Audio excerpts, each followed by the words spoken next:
lupa nak record. Okay, record dah. Okay, so kita tengok sama-sama 8.1. Okay, tentang penggunaan cermin. Okay. Tiap-tiap hari tengok cermin tak? Tengok. Mestilah tengok dah. Cantiknya muka aku. Kan? Alamak, ada jerawat pula kat pipi. Kan? Alamak, kenapa jerawat naik kat tengah-tengah dahi ni? Sebab kita tengok cermin kan? Okay? Tahu tak cermin kita tu sebenarnya cermin apa yang kita pakai kat rumah tu sebenarnya? Kita duk tengok jerawat lah. Duk tengok duk tengok mata aku ni sepek lah. Kening aku tak lawa lah. Kan? Duk tengok, duk perhati. Okay, tahu tak jenis cermin yang kita pakai kat rumah tu macam mana? Cermin apa tu? Cermin Sata. Cermin Sata. Very good. Bijak. Okay, so kita pakai kat rumah tu adalah cermin Sata. Okay, so macam mana cermin, image yang terbentuk? Image tu maksudnya ni. Ni, nampak cikgu tulis ni. Ini adalah objek. Okay. Okay, ni adalah image. Image yang terbentuk. Ni image kita kan? Okay. Kalau kita pegang tangan kanan, dalam gambar ni memang di sebelah kanan, tapi sebenarnya bila dia paling ke kita tu sebenarnya di belah kiri. Okay, sebenarnya, okay, kita tengok apa ciri-ciri image yang terbentuk pada cermin Sata, cermin yang kita tengok semua kat rumah tu. Okay, alright, so kita tengok yang pertama dia tersongsang sisi, maksudnya dia terbalik kod tepi. Bahagian kanan dan kiri dia bertukar. Kalau kamu tak ambil contohnya pencuci muka kamu, ada tulis contoh pakai cucian muka apa kat rumah? Biore ke apa? Biore ke apa? Pakai pencuci muka apa? Syahir pakai cuci muka tak? Bukan. Pakai pencuci muka apa? Jenama apa pakai?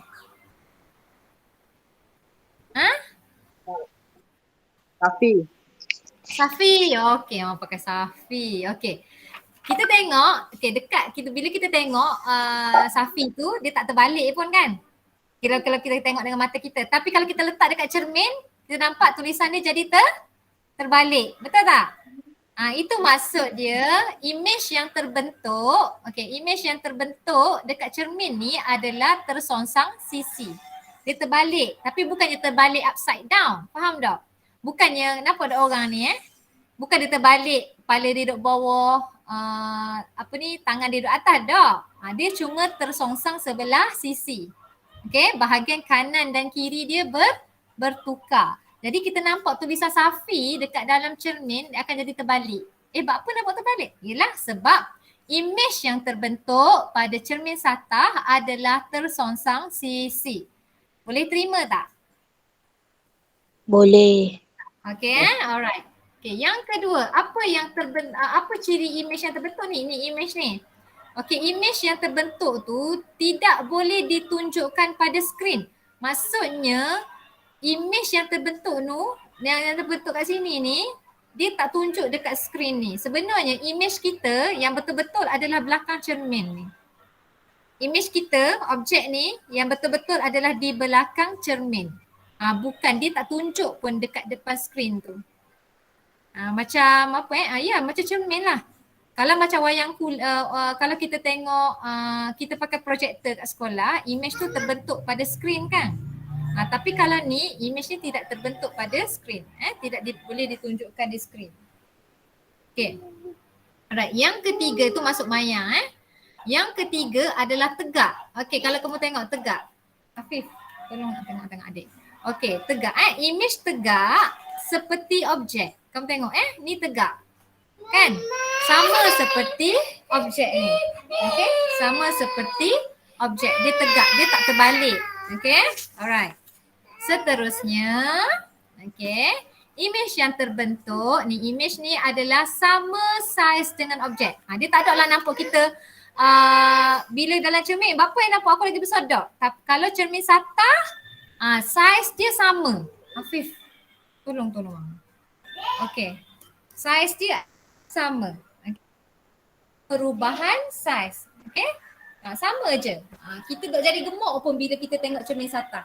Tapi pernah tak awak pergi satu tempat, tengok awak jadi makin tinggi, awak jadi makin kurus. Pernah tak? Pernah tak pergi tengok cermin hak jenis gitu?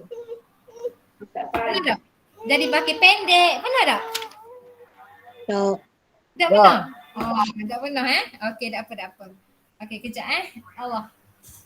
Cikgu ni sibuk dengan anak anda ni. Okey Alright, jadi yang ni yang keempat Okey, yang kelima. Okey. Jarak objek dari cermin. Okey, ni objek objek dari cermin. Okey, jarak dia adalah sama dengan jarak imej dari cermin. Okey. Jarak imej ni okey. Jarak imej ni daripada cermin sama dengan jarak objek dari cermin. Maksudnya sama je lah.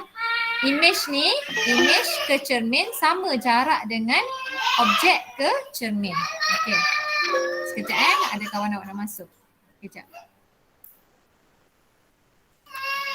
Okey.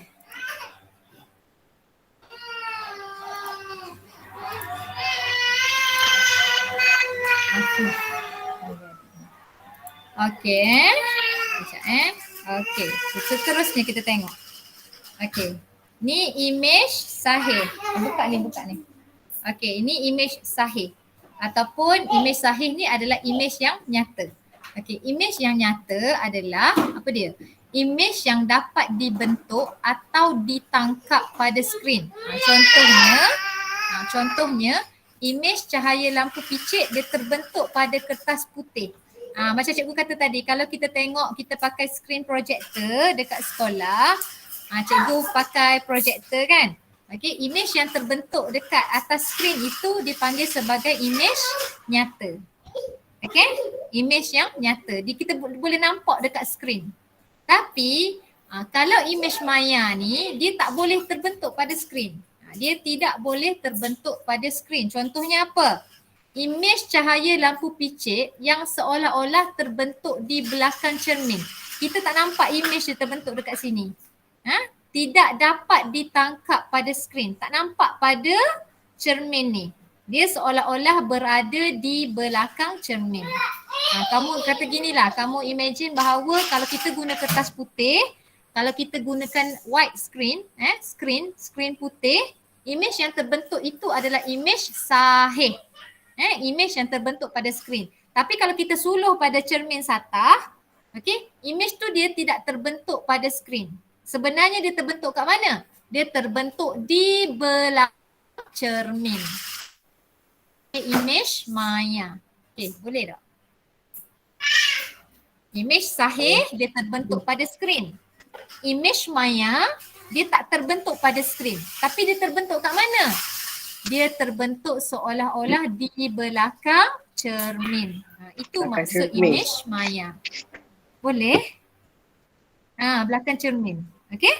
Kalau sahih, kita tu terus boleh tangkap dia. Kita nampak terus di atas kertas A4 ke white screen ke, kita terus nampak. Tapi kalau kita suluh dekat cermin satah, dia tak terbentuk pun pada cermin ni, imej ni. Dia terbentuk di belakang cermin. Itu imej maya.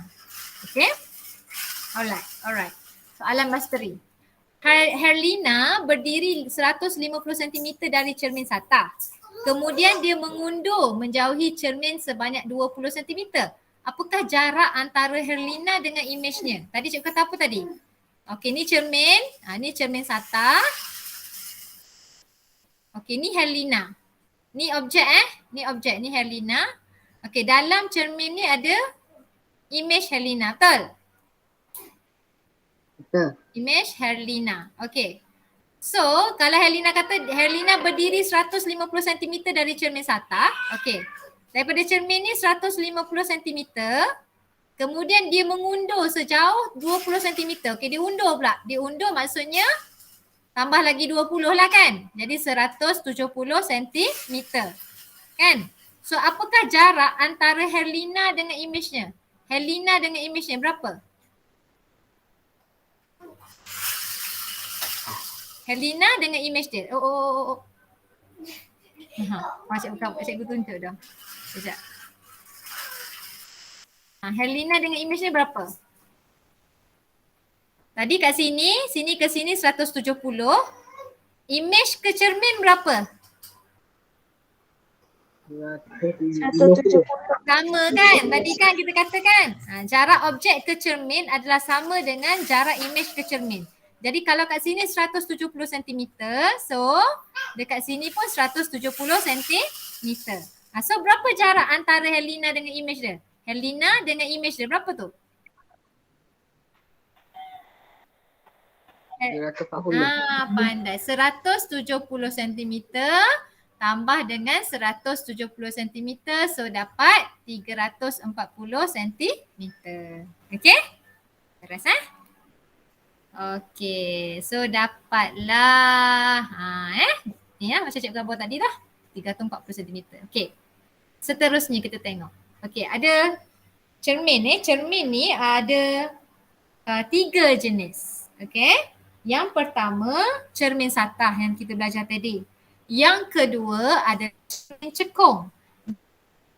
Adalah cermin cembung.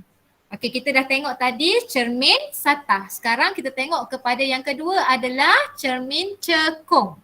Okey, cermin cekung ni dia punya permukaan dia melengkung ke dalam. Nampak tak? Okey, nampak dia melengkung ke dalam ni, dia melengkung ke arah dalam. Okey, apabila cahaya terpantul daripada cermin cekung, sinar cahaya akan bertumpu pada titik fokus. Okey, ni cahaya daripada lilin. Okey, dia kenakan kepada cermin cekung. Okey, ni cermin cekung, dia melengkung ke dalam. Okey, cahaya ni dia akan tertumpu. Okey, nampak? Cahaya ni dia akan tertumpu pada titik fokus. Okey, akan tertumpu pada titik fokus. Okay, jika objek berada di antara titik fokus, kalau objek kat sini, okey.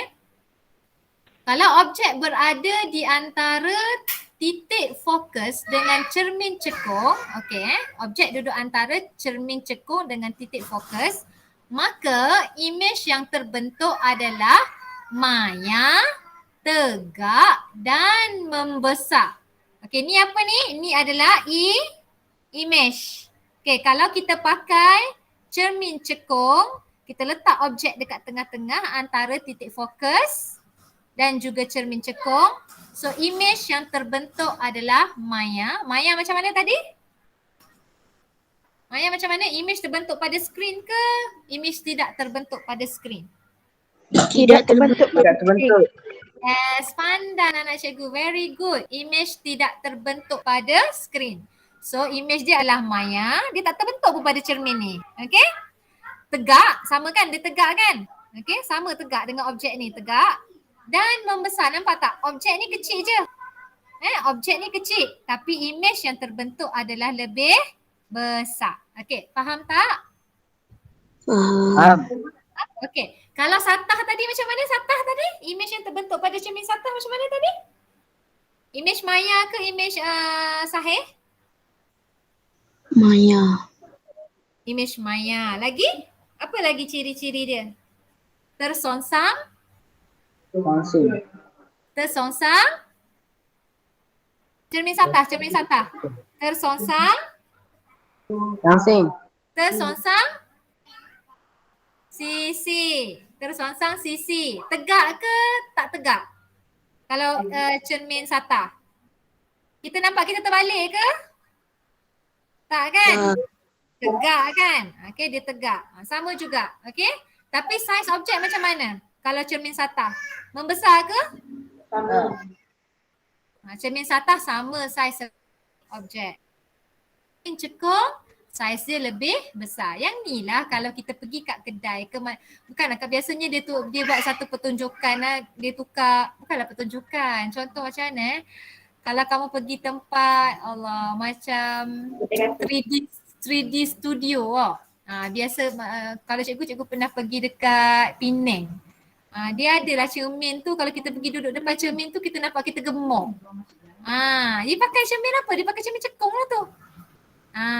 Kita sebenarnya kurus je, tapi bila dia ada cermin cekung, kita nampak image kita dalam cermin tu, kita nampak lagi besar.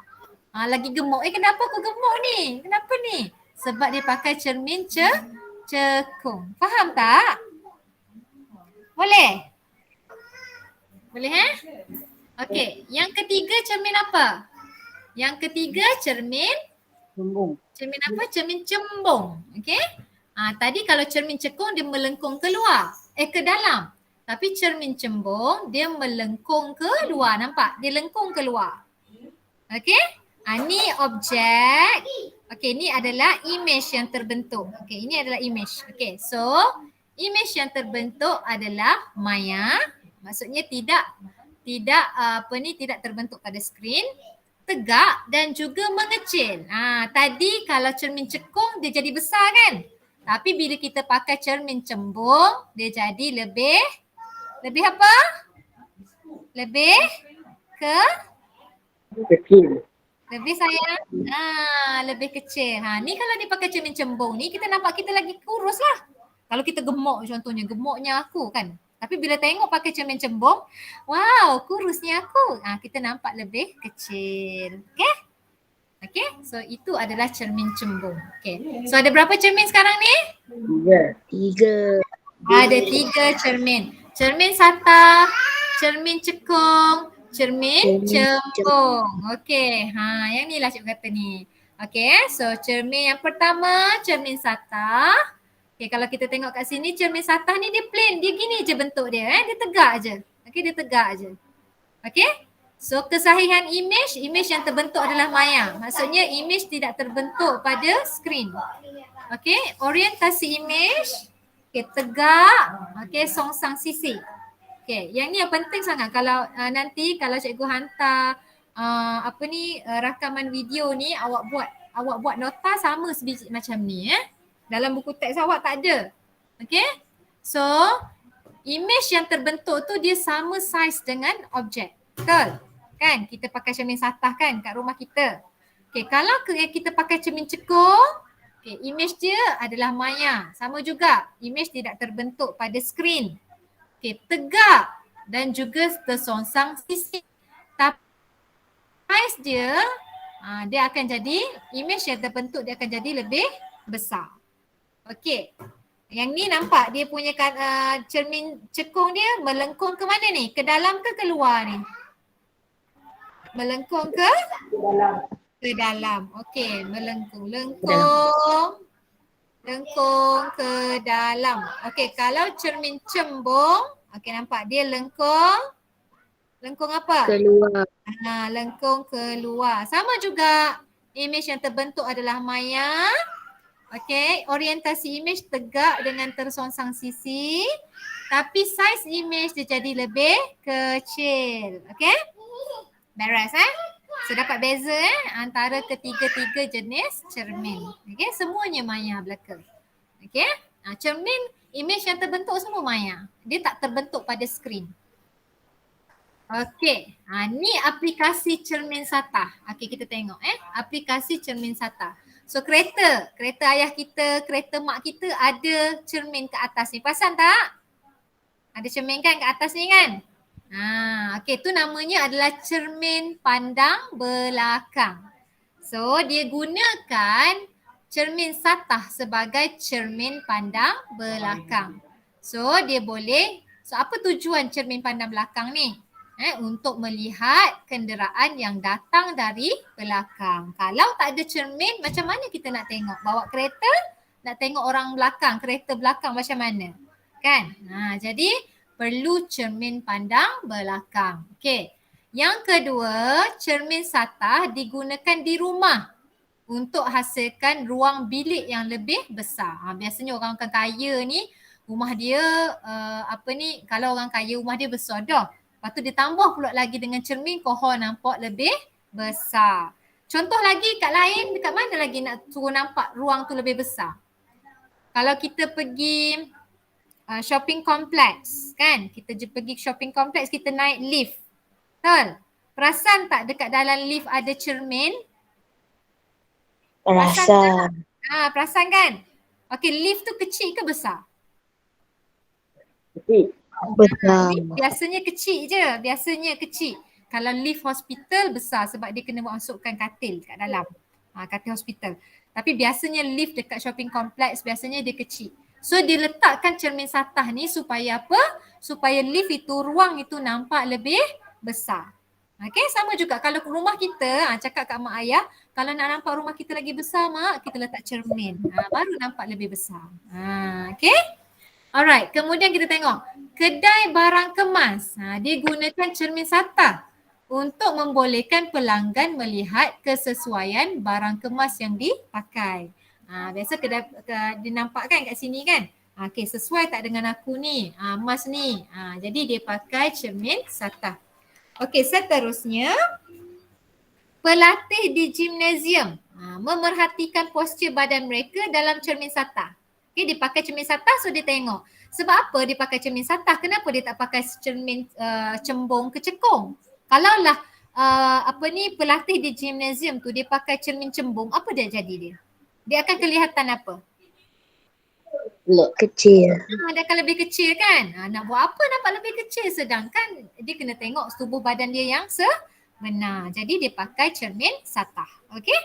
Alright. Yang kelima, selun rambut.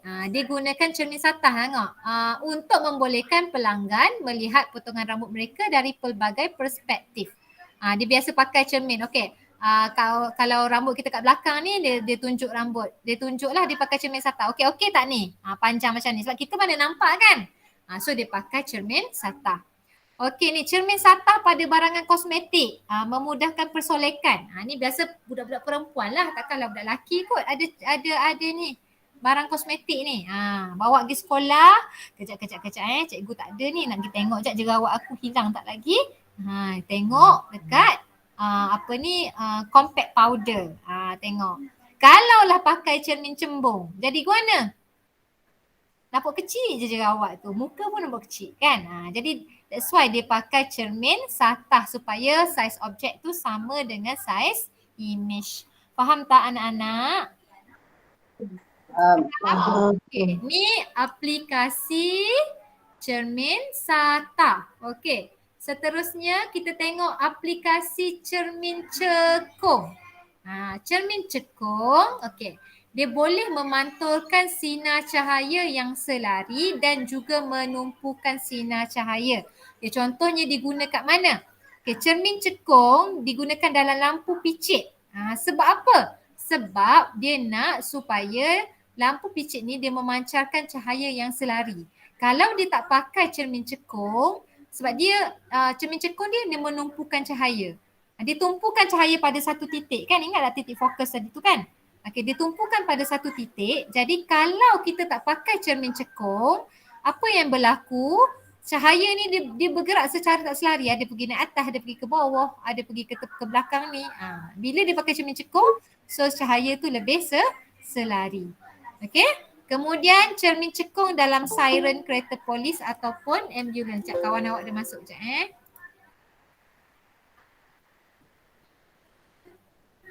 Okay, cikgu nasihatkan awak guna email MOE.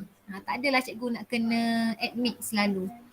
Okey So cermin cekung dalam siren kereta polis ataupun ambulans. So dia pakai siren ni, dia pakai cermin jenis cermin cekung. Okey.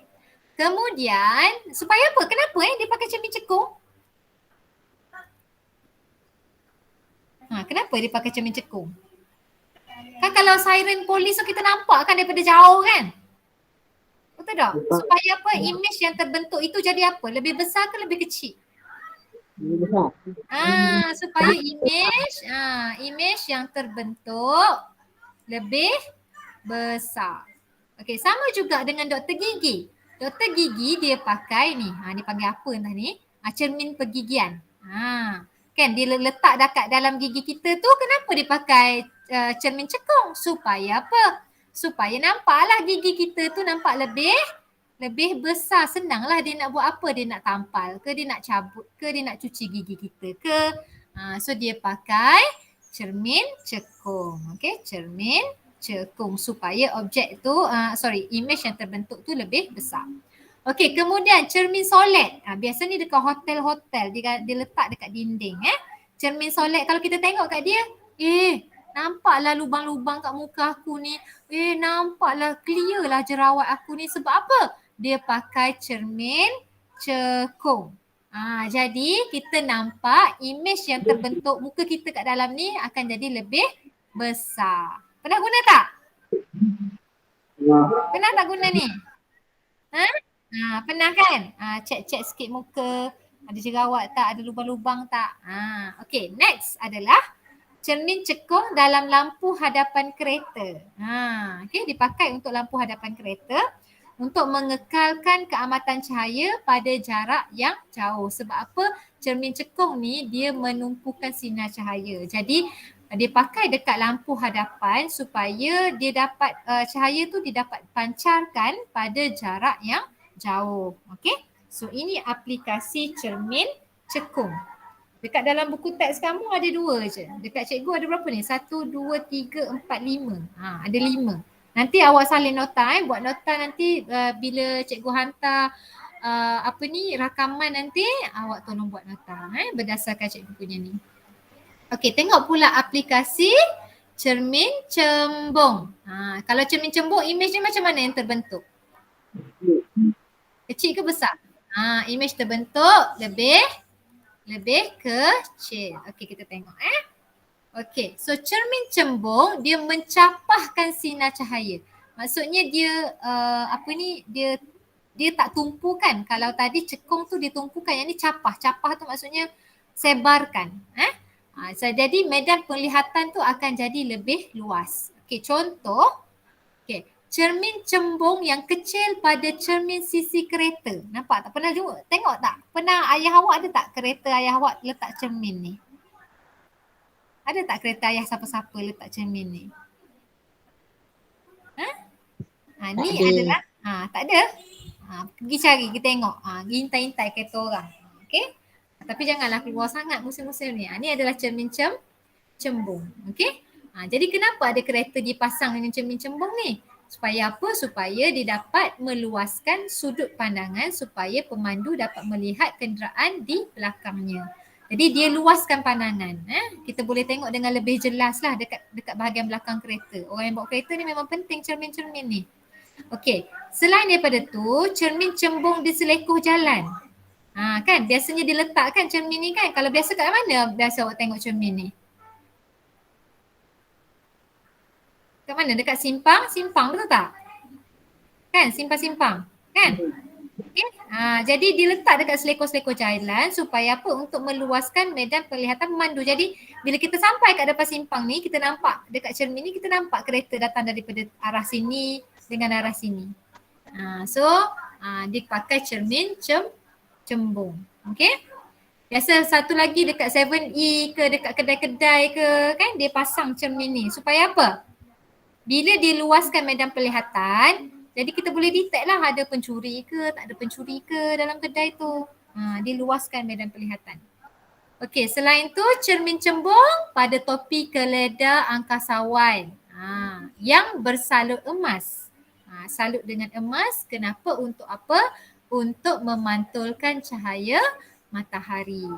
Okay, so cermin keledar topi keledar angkasawan dia pakai kat depan ni adalah cermin cembung. Okay. Dan terakhir, cermin cembung dipasang di dalam pusat membeli belah untuk mengesan pencuri barangan. Macam cikgu kata tadi tu lah. Cermin cembung biasanya diletak dekat dalam kedai-kedai. 7E memang ada kan. Biasanya 7E memang ada. Sebab nak berkesan pencuri-pencuri ni.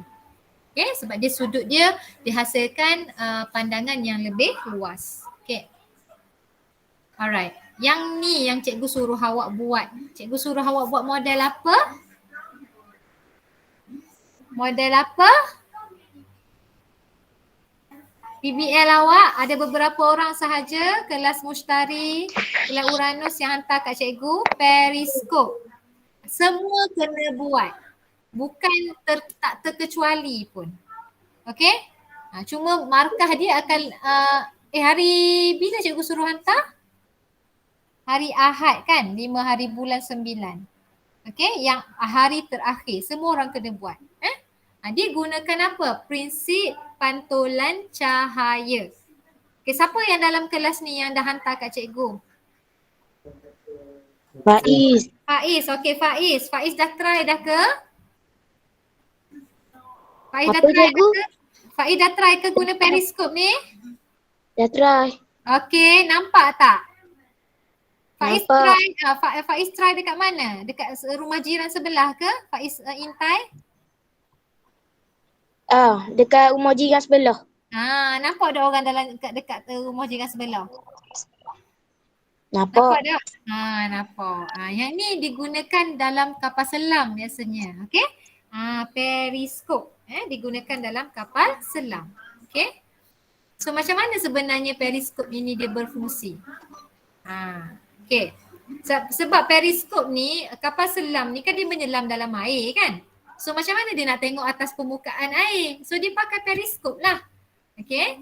Jadi periskop ini adalah alat optik digunakan untuk melihat benda yang terhalang daripada penglihatan kita seperti tembok. Contoh kita pendek ni je. Ni kita. Kita kena lompat nak tengok orang sebelah. Jadi kita pakai apa? Kita pakai periskop. Periskop mana ni? Periskop tadi.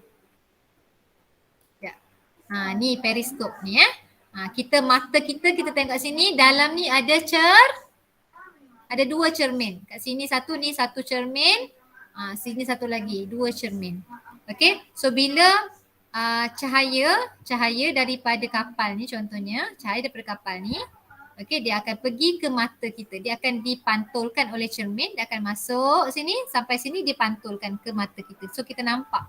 Kita nampak kapal ni. Kita skodeng daripada bawah. Kononnya kita ni kapal selam lah. Kapal selam. Okey. Nak tengok permukaan laut. Okey. So macam mana dia ni berfungsi kita tengok sama-sama. Okey. Alright. So dia boleh nak lihat benda yang terhalang daripada penglihatan kita. Contohnya tembok ni lah. Okey. So periskop ni dibuat daripada tube panjang dengan cermin pantul ataupun prisma diletakkan di setiap hujung. Nampak? Ada satu cermin dan juga 2 cermin. Cermin kita pakai adalah cermin satah. Okey.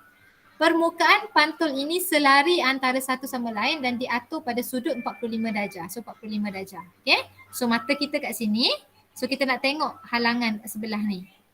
Okay. Sinar cahaya daripada objek dipantulkan 2 kali oleh 2 cermin sebelum memasuki mata pemerhati. So mula-mula cahaya daripada objek pergi ke sini sampai dekat cermin ni dipantulkan pergi ke sini sampai kat cermin ni dipantulkan terus ke dalam mata.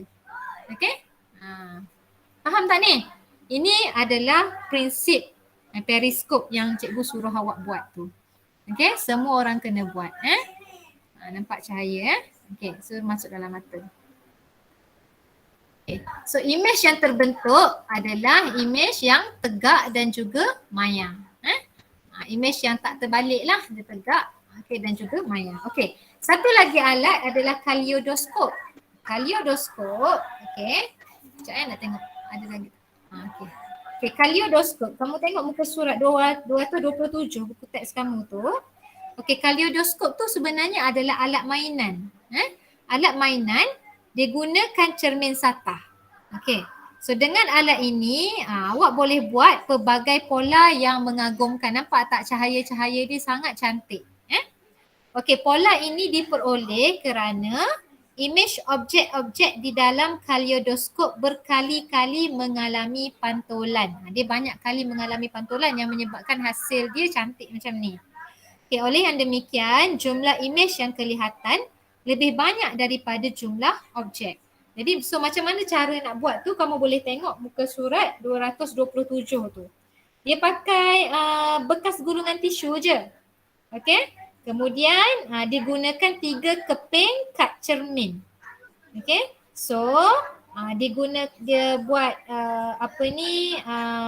diisikan dengan manik-manik yang berwarna-warni. Kamu boleh tengok muka surat 227 tu So kaleidoskop adalah sejenis alat alat mainan. Okay. So dia gunakan konsep pantulan cahaya juga macam periskop tadi, tapi dia gunakan 3 keping, 3 kad cermin satah.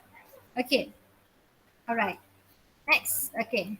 Tandakan tik dalam petak yang disediakan bagi menunjukkan gambar rajah sinar yang betul bagi periskop. Yang mana satu? P ke Q ke R? Mana satu? P. Kita tengok P. Sebenarnya sinar datang daripada mana? Sepatutnya arrow ni ke mana? Ke arah mata. Yes, very good.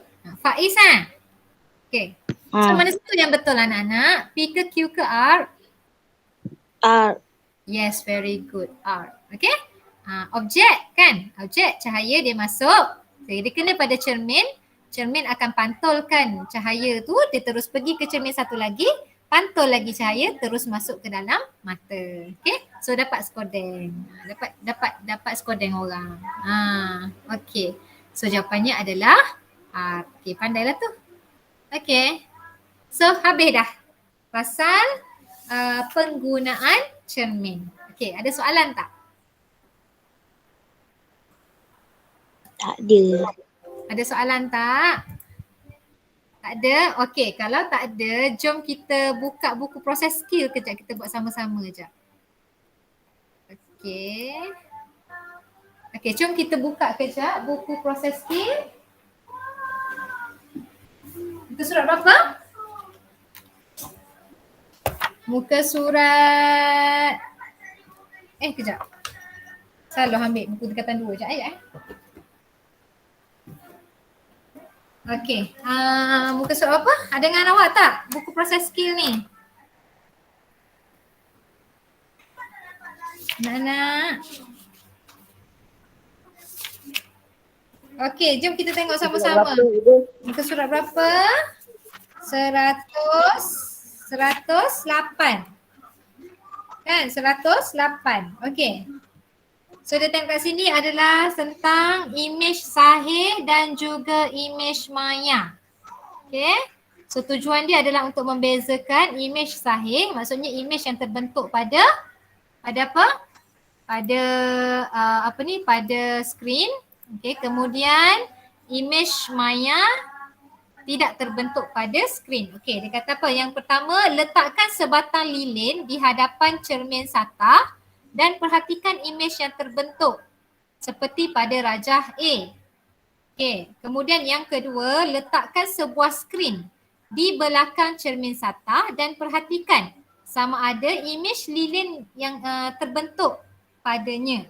Nombor 3, sediakan susunan radar seperti ditunjukkan dalam rajah B. Okay, laraskan skrin sehingga suatu imej yang tajam terbentuk pada skrin. Ini sebenarnya kita buat dalam makmal. Tapi disebabkan keadaan sekarang ni kita tak boleh buat dalam makmal, jadi kita buat je lah macam ni. Okey, jadi kalau cermin satah, adakah imej terbentuk pada skrin untuk pemerhatian awak tu? Cermin satah terbentuk tak pada skrin? Imej.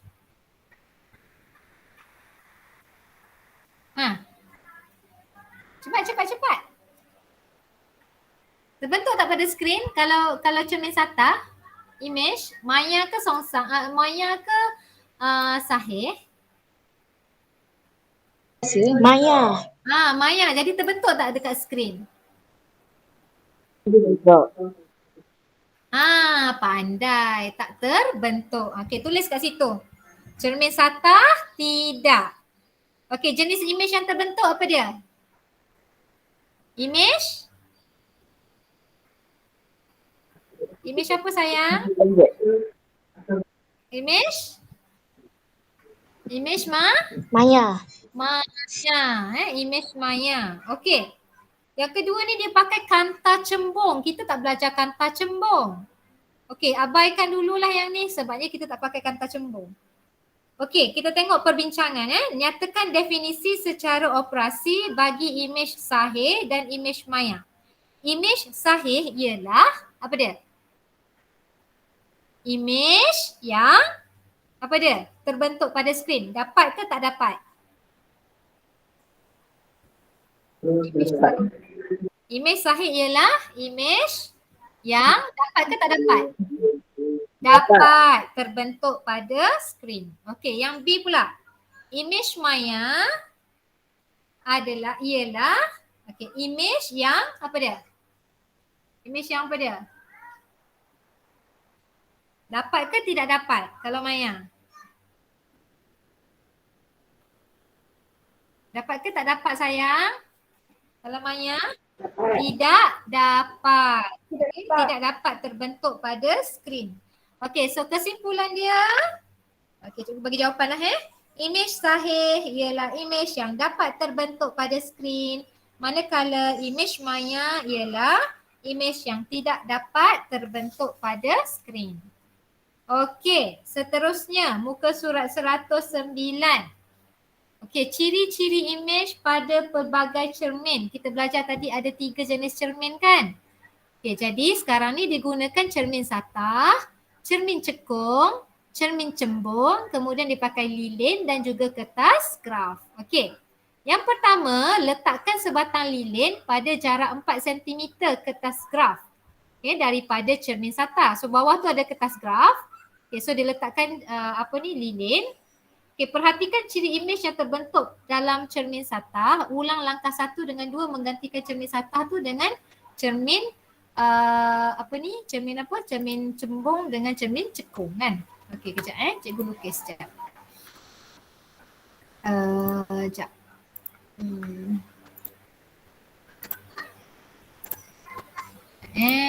Okey. So sekarang ni dia pakai apa tadi? Dia pakai so sekarang ni dekat tengah ni ada cermin kan? Okey, dia ada cermin kat sini. Kat bawah dia letak kertas graf. Ni kertas graf. Yalah cikgu lukis tak cantik pun, kertas graf. Sebenarnya nak tengok dia ukur kan 4 cm. So ni adalah cermin satah. Cermin satah. Lepas tu dia letakkan lilin kan kat sini. Ni lilin. Okay, bila digunakan cermin satah, so jenis image yang terbentuk kalau cermin satah, jenis image dia apa? Isi kat situ, jenis image. Kalau cermin satah apa dia?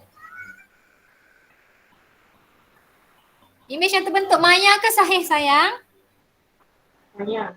Maya. Okey, tulis kat situ. So jenis image adalah maya. Okey, macam mana dengan image yang terbentuk? Tegak ke songsang? Yang terbentuk dekat cermin satah ni. Cermin yang kita guna kat rumah, kita nampak muka kita terbalik ke? Songsang? Kita nampak muka kita terbalik ke? Kita nampak lilin ni terbalik macam ni ke? Lilin terbalik macam ni ke? Tegak. Tegak kan? Tegak, pandai. Okey, size image macam mana? Sama ke, lebih besar ke, lebih kecil? Sama. Kalau pakai satah? Sama. Size image sama. Okey? Okey, kalau cikgu tukar cermin satah ni, cikgu tukar pula kepada cermin cekung. Okey? Mana jenis cermin cekung ni? Maya ke sahih? Cermin cekung sayang? Maya ke sahih? Semua cermin. Ya. Tadi. Semua cermin dihasilkan image yang maya. Jadi semua maya lah. Cermin cembung maya, cermin cekung maya. Okey. Dan semua image yang terbentuk pada cermin adalah tegak. Okey, dia tak terbalik pun. Cuma apa yang beza? Kalau cermin cekung, image yang terbentuk macam mana? Lebih besar ke lebih kecil? Bunyi apa tu? Lebih besar ke lebih kecil? Cermin cekung? Besar. Ya, pandai. Image lebih besar. Kalau pakai cermin cembung? Kalau cermin cembung, dia jadi macam mana? Kecil. Yes, image yang terbentuk akan jadi lebih kecil. Pandai. Okey, jadi jarak image dari cermin satah berapa tadi? Isi kat situ. Berapa cm? 4 cm kan? 4 cm sama dengan 4 petak. Okey, 4 cm sama dengan 4 petak. Okey, tengok perbincangan. Namakan jenis cermin yang digunakan untuk menghasilkan image yang sama saiz dengan objek. Cermin apa sama saiz? Cermin satah. Pandai, very good. Cermin satah. Okey, untuk besarkan image, cermin apa? Cermin apa untuk besarkan image? Cermin cebong. Cebong. Cermin Mana ada cebong? Cekung. Cekung. Cermin cekung. Cermin cekung. Okey, untuk mengecilkan image? Cembung. Very good. Kesimpulan. Cermin yang berlainan menghasilkan ciri-ciri image yang apa? Yang berlainan lah. Okey, next.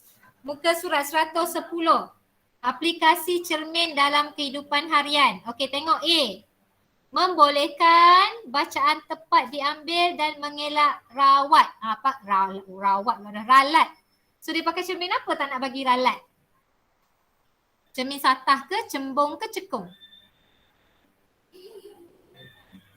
Satah. Pandai, very good. Cermin satah. Okay, next. Sekejap. Okay, cermin sisi dan cermin pandang belakang pada kereta. Pakai cermin apa?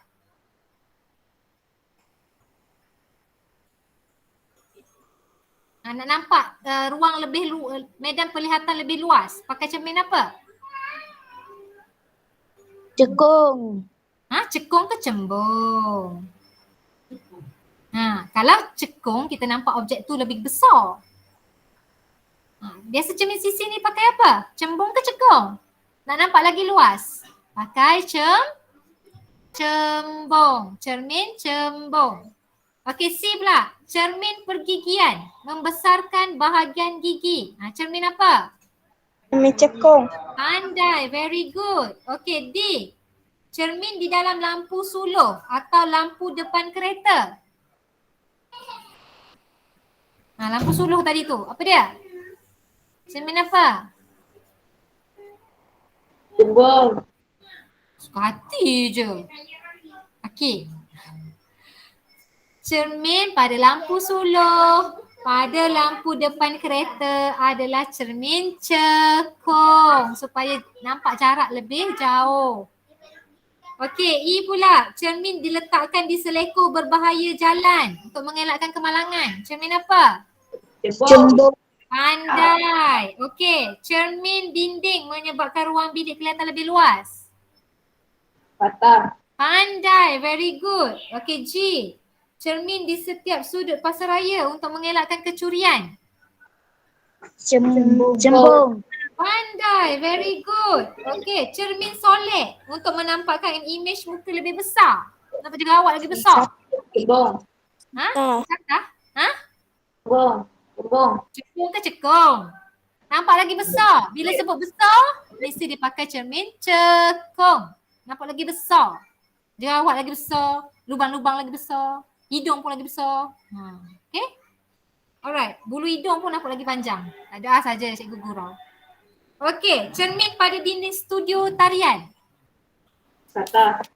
Pandai. Very good. Okay. Next. Mereka bentuk alat optik. Muka surat 111. Okay. Cikgu laju-laju sebab yang ni cikgu assume kamu buat. Okay. Nyatakan aplikasi prinsip cahaya dalam periskop. Aplikasi apa? Prinsip apa dia pakai tadi? Prinsip apa dia pakai tadi? Pan apa? Pantulan. Pantulan cahaya. Very good, Faiz. Okay, nombor 2. Tandakan tik kegunaan periskop. Yang pertama, untuk melihat objek di sebalik tembok. Betul ataupun salah? Betul ataupun salah?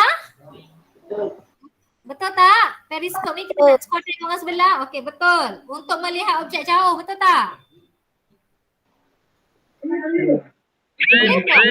Kalau kita nak tengok objek jauh, kita pakai teleskop. Salah sayang. Yang ni adalah periskop. Okey, nak tengok objek jauh, kita pakai teleskop. Okey, tulis kat buku awak tu, teleskop. Okey, untuk melihat objek di permukaan laut dari kapal selam, betul ke salah?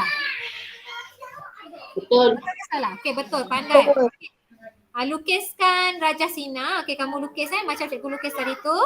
Okey, kesimpulan periskop mengaplikasikan prinsip apa? Prinsip apa? Pantulan cahaya.